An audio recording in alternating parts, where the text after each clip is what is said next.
Kasing taas ng bundok ang pangarap ko sa buhay.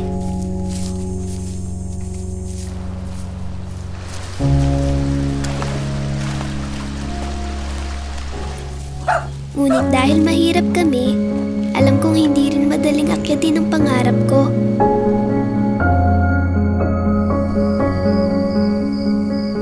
Buti't mana ako kina lolo't lola, masisipag at maabilidad.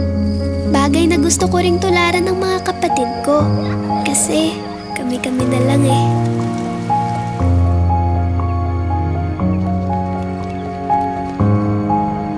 Pero sabi nga ni Teacher Mercy, marami raw naniniwala sa kaya kong gawin.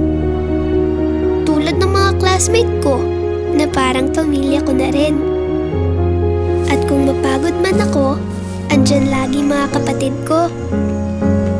Isang yakap lang nila, muli akong lumalakas. Para kaming pinagsama-samang tingting at ginawang walis. Manipis pero matibay. Dahil maraming kakampi sa buhay. Laking bundok yata to. Kulang man sa material na bagay, mayaman naman sa tibay. Ako si Pauline at unti-unti ko nang nararating ang tuktok ng aking pangarap, ang maging teacher. Pinalaki ako sa tibay at pagsisikapan kong magtagumpay rin ang mga batang tuturuan ko balang araw.